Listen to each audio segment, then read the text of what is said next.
Yes. Sir, I have a question. My name is Anil Deshpande. How do you villages to the Pura concept where they are interlinked and the economy is interlinked and it becomes vulnerable?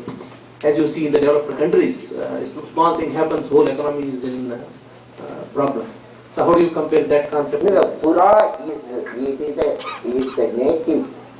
a native thoughts and based on the environment. Why Pura providing urban amenities rural area? There may be 10 villages, tourism, very important. Some temples are there, or mosques are there, lot of people visit there. So that the tourism technology, tourism methodology and tourism related work becomes important there, okay, for that village. Or a fisheries village, how to process the fish and what is the type of facility they have to be given, so that warning to the sea they have to be given, that should be put forth. Farmers, how to add value addition we have to do. So this is a localized. Mahatma Gandhi will bless it. If you are studying, if you are working, you work for that country where you are studying, where you are working, okay? Don't have double mind, okay? You don't have double mind.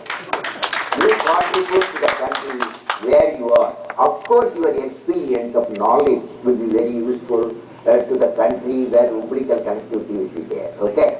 But there should be very clear, if you are working for the nation, particular nation, you work for that nation, give the prosperity to that nation. Yes, you please see that point. I have studied the case.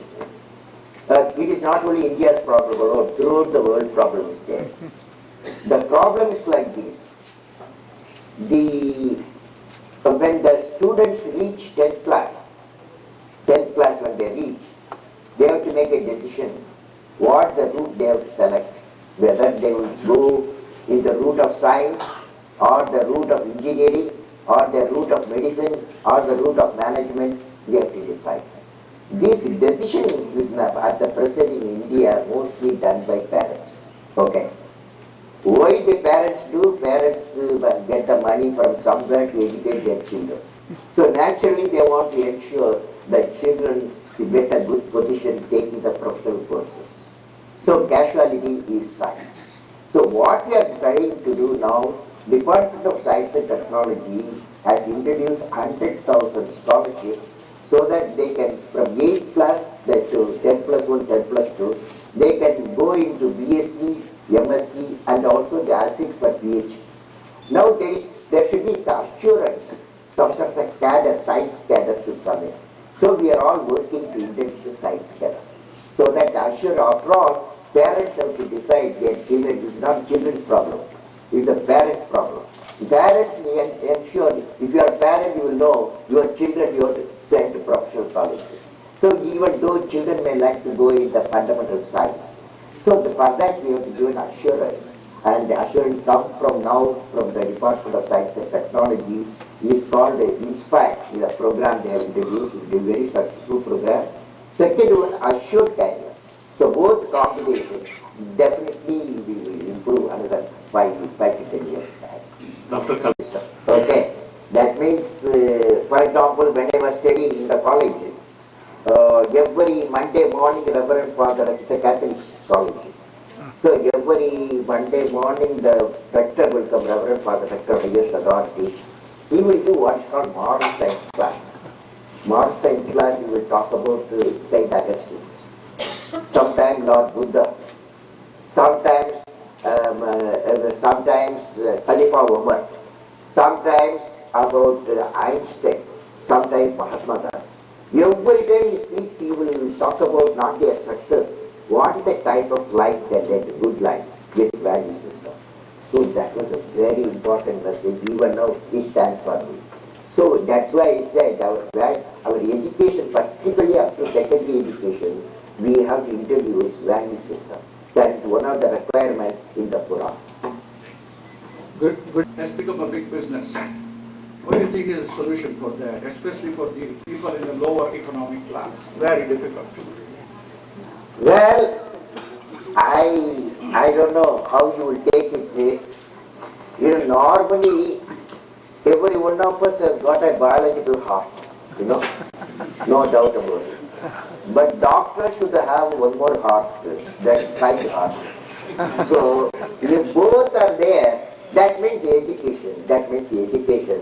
We must get educated, and the guideline when the medical science when they do, first they have to be very good. And also, now we are trying to see many of the states in India have accepted that people who are below poverty line have free medical health care they are doing. So these 6 states have started doing that. So it's spreading now. Yeah, I agree there is a big, very high-tech hospitals are there, very costly there. But it's neutralized through this new programs of states have taken it up to 30-40% of the population in a state they get free medical aid. The situation. Now considering that, and you have also said that, and you have also practiced it, that you need a vision, and then towards your vision you can have a lot of parts here and there until there is a vision to put them into a system, and a subsystem, you don't reach the goal. Is the result of vision, sir? My question is that in India, when the villages were formed originally, they were based on certain needs and certain, at that time bullock carts were being used, so the villages were spaced at a certain distance. In your Pura, do you consider that maybe there should be, the lowest level villages should be less in number based on the different needs? Because at some point there's economy of scale, but if you become too big, then you get corruption and then you get bureaucracy. So what is the right number, or have you given any thought that should the same villages be where they are, or should there be a change based on the change? There is a classification Pura.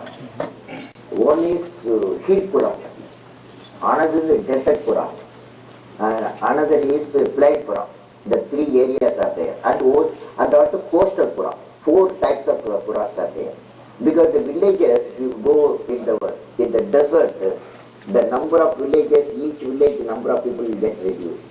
So we have taken a population of 25 to 50,000 people, villages, about 20 to 150 villages. And each village you will look at physical connectivity, electronic connectivity, knowledge connectivity. It may be a fishing village, some of them. Some of them will be agriculture village, some of them tourism, some of them some new skill, they have artistic skill. So depending on that, your skill set is going to differ. Skill set. Skill set will given the knowledge, and also that will be given to the people as a earning capacity to come. So every village is uniqueness is studied by the local champion. That's why we said the local champion is appointed there. They know better what is happening in a village. For example, we found one village, nearly 10 villages, one temple there. And that the whole people live on the temple pilgrimage center. That means we have to ensure core competence of the pilgrimage, and it require the technology, require the hotel industry, the tourism industry, all have been connected. That's how the experts are looking at it. Yes, sir. Every week, every Saturday, I used to meet about 250 students from different parts of the country. One Saturday, I found 250 students came from northeastern states. Okay, they are all the 8 states. Students have come. So I was interacting with them. Normally, when I interact up sometime, what is your dream? You want to become engineer, doctor, farmer, teacher, or you want to walk in the moon or Mars? Such question I'll ask. So one boy got up and said, at the end of it, he got up, Mr. President, I want to become the president, the first president of India visually handicapped. He does not have vision. He is a natural blind. But he dreamt that you want to become a president of India, first president of India visually handicapped. So I felt here is a person, even though real vision is not there, his vision much bigger than every one of us.